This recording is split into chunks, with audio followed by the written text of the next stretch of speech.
Hello दोस्तों, आपका स्वागत है ओनली स्टडी यूट्यूब चैनल पर। और आज मैं आपको यहाँ पर प्रेजेंट कॉन्टिन्यूस टेंस के बारे में पढ़ाऊँगा। और इसलिए आपको चैनल को सब्सक्राइब और बेल आइकन को प्रेस कर लें, जिससे कि आने वाली वीडियो आपको आगे भी मिलती रहें। तो दोस्तों, आज का टॉपिक शुरू करते हैं, प्रेजेंट कॉन्टिन्यूस टेंस। तो इसमें देखते हैं आज क्या है प्रेजेंट कॉन्टिन्यूस टेंस। तो प्रेजेंट कॉन्टिन्यूस टेंस, इसमें ए भाग है इसका अफर्मेटिव यानी कि पॉजिटिव, जिसमें कि नॉट का प्रयोग नहीं होता है। तो अफर्मेटिव पॉजिटिव सेंटेंस, जिसकी पहचान क्या है? इसकी पहचान है कि प्रेजेंट कॉन्टिन्यूस टेंस के वाक्यों से ज्ञात होता है कि कार्य अभी पूरा नहीं हुआ है, बल्कि जारी है, यानी काम अभी चल रहा है। जैसे कि मैं काम कर रहा हूँ, अभी पढ़ा रहा हूँ, तो अभी चल रहा है, तो प्रेजेंट कॉन्टिन्यूस टेंस कहते हैं कोई। तो प्रेजेंट कॉन्टिन्यूस टेंस किसे कहते हैं? जो भी काम चल रहा है उसे हम कहते हैं प्रेजेंट कॉन्टिन्यूस टेंस।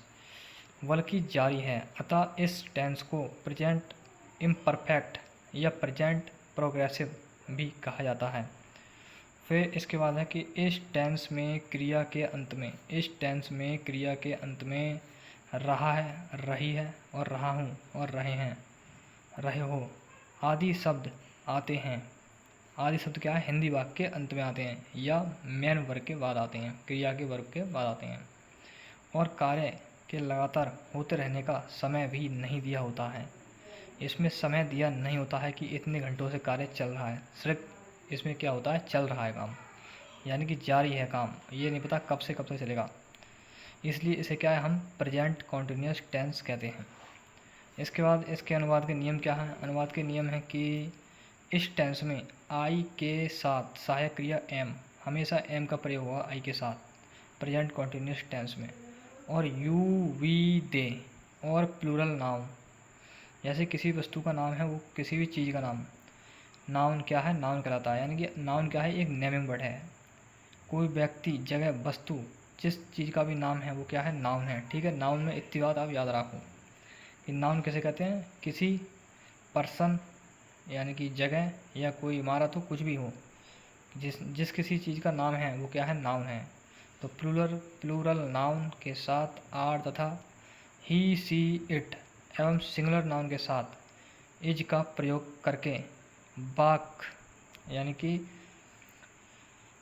इस टेंस में आई के साथ सहायक क्रिया एम, सहायक क्रिया यानी आई के साथ क्या सहायक क्रिया क्या है? एम आती है। और यू वी दे तथा प्लूरल नाउन के साथ क्या है? आर का प्रयोग करते हैं। किसका? आर का प्रयोग करते हैं। और आई के साथ क्या है? एम का प्रयोग करते हैं। ठीक है ना?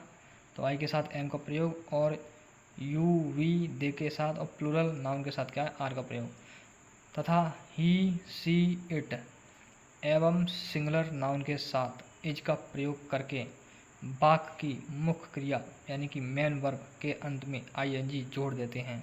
क्या कर देते हैं? आईएनजी जोड़ देते हैं। यानी इन सभी का प्रयोग करके मेन वर्ब की जो लास्ट में क्या है उसमें आईएनजी जोड़ देते हैं। जैसे कि इसका एग्जाम्पल क्या है? जैसे कि मैं अपना काम कर रहा हूँ, तो मैं क्या कर रहा हूँ? पढ़ा रहा हूँ अभी। तो I am doing my work, I am doing my work, तो मैं अपना काम कर रहा हूँ, I am doing my work. फिर दूसरा है वे क्रिकेट खेल रहे हैं, तो they are playing cricket, they are playing cricket, we are playing cricket, you are playing cricket, कुछ भी कर सकते हैं। यू वी दे के साथ क्या है? आर आएगा और आई के साथ हमेशा एम आएगा। और ही, सी, इट, जैसे कि ही है, यहाँ पे सी मान लो, सी, और इट, इन तीनों के साथ क्या है? इज आएगा। तो वे क्रिकेट खेल रहे हैं, दे आर या वी आर या यू आर प्लेइंग क्रिकेट, तो वे क्रिकेट खेल रहे हैं। तीसरा है मोर छत पर नाच रहा है, मोर छत पर नाच रहा है, तो the peacock is dancing on the roof, roof माने होते छत। तो मोर की क्या है? पीकॉक, इज है रहा है, यानी इज डांसिंग माने होता है रहा है, इज डांसिंग रहा है, ऑन मानी पर, द रूफ मानी छत पर। तो मोर छत पर नाच रहा है, तो the peacock is dancing on the roof. चौथा है वह बाजार जा रहा है, वह बाजार जा रहा है, तो उसमें ही लाएंगे। वह की क्या है? ही, और लड़की है तो सी, जा रही है तो सी और रहा है तो ही। और इट तो लगती है वैसे, यानी कि जो निर्जीव वस्तु है, निर्जीव वस्तु के लिए यह लगेगी पक्षियों के लिए या पेड़ पौधों के लिए, क्योंकि पक्षी और पेड़ पौधे निर्जीव में माने जाते हैं इंग्लिश में। तो सी, इट, ही इज के साथ आती है, तो वह बाजार जा रहा है तो he is going to market. और नंबर दूसरा है B, negative, negative sentence. Negative sentence किन्हें कहते हैं? जिनमें नहीं का यूज होता है। यानी इस नियम में क्या है, नहीं के लिए नॉट का प्रयोग करते हैं, और नॉट का प्रयोग सहायक क्रिया इज, एम, आर तथा मुख्य क्रिया के बीच में। यानी कि सहायक क्रिया का मतलब क्या है, जो है सहायक क्रिया एम, और ये क्या है, मेन क्रिया। यानी कि मेन क्रिया मतलब मेन वर्ब, इन दोनों के बीच में ही तो है ये। तो I am not making a noise, यानी कि मैं शोर नहीं मचा रहा हूँ। तो मैं शोर नहीं मचा रहा हूँ, तो I am not making a noise. दूसरा है वह बाजार नहीं जा रहा है, तो he is not going to market. He is not going to market, यानी कि वह बाजार नहीं जा रहा है। ठीक है, तो उसके बाद इसके बाद आता है interrogative. Interrogative sentence. Interrogative sentence में क्या है, फर्स्ट टाइप है।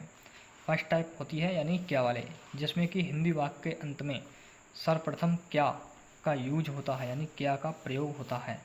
तो नियम नंबर 1 क्या है, सहायक क्रिया इज, एम, आर, यानी कि हेल्पिंग क्रिया, यानी कि जो हेल्प करती है, सहायता करती है, उसे बोलते हैं हम सहायता, यानी सहायक क्रिया।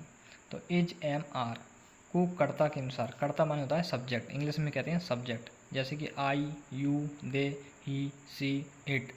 नाउन प्लूरल हो या सिंगुलर हो, वो क्या है, कर्ता है। तो नाउन या प्रोनाउन क्या होता है, कर्ता होता है। ठीक है, तो कर्ता के अनुसार क्या है, कर्ता से पहले प्रयुक्त किया जाता है। तो सहायक क्रिया इज, एम, आर को कर्ता के अनुसार, कर्ता से पहले प्रयुक्त किया जाता है। दूसरा है, यदि वाक्य निगेटिव है, यानी कि निषेधात्मक भी है, तो मुख्य क्रिया से पहले नहीं के नोट का प्रयोग होता है। वो तो आपको पता ही है कि मेन वर्ब और जो मतलब हेल्पिंग वर्ब है उसके बीच में क्या है, नोट का प्रयोग करते हैं।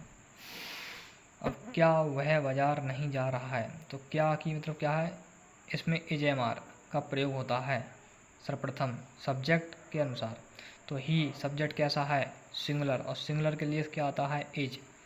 तो ही, सी, इट के लिए इज आती है, तो पहले आएगा सर्वप्रथम क्या आएगा, क्या की अंग्रेजी क्या आएगी, ही के अनुसार इज आता है, तो इज, फिर ही, फिर नॉट गोइंग टू मार्केट। तो क्या वह बाजार नहीं जा रहा है, तो is he not going to market.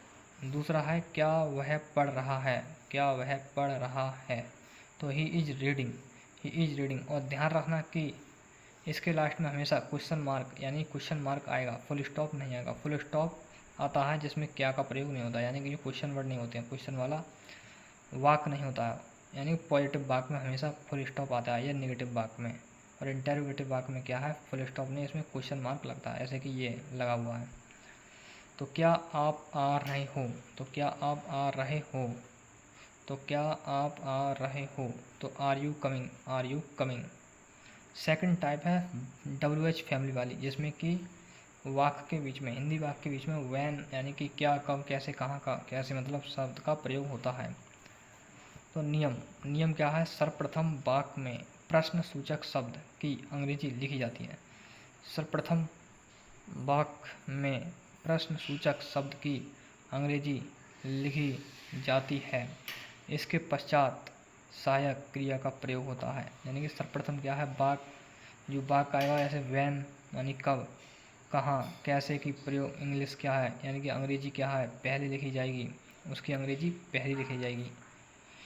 और उसके बाद क्या है, हेल्पिंग वर्ब, फिर उसके बाद सब्जेक्ट, फिर उसके बाद क्या है, मेन वर्ब या फिर नॉट।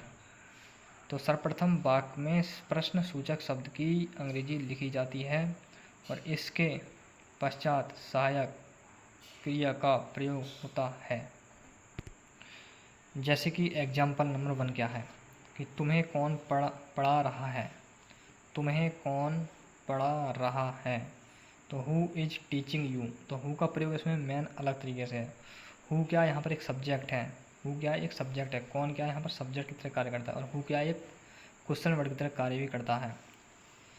तो वह किसकी पुस्तक पढ़ रहा है, तो whose book is he reading, whose book is he reading. वह दिल्ली कब जा रहा है, तो when is he going to Delhi, when is he going to Delhi. तो इसमें हु का प्रयोग मैं आपको बता देता हूँ। तो हेलो दोस्तों, मैं आपको बताता हूँ कि इसमें क्या है, तो हु का प्रयोग क्या है। तो हु एक कर्ता यानी कि सब्जेक्ट भी है तथा यह एक प्रश्न सूचक शब्द भी है। यानी कि हु का प्रयोग क्या है इसमें, यानी कि हु इसमें यही सब्जेक्ट है, यही क्वेश्चन वर्ड है। तो हु इज टीचिंग यू, तो हु का इस्तेमाल इस तरीके से होता है। तो दोस्तों थैंक यू, वीडियो देखने के लिए धन्यवाद, और चैनल को सब्सक्राइब और वीडियो को लाइक करना और कमेंट में बताना कि वीडियो कैसी लगी। तो थैंक यू दोस्तों, जय हिंद जय भारत।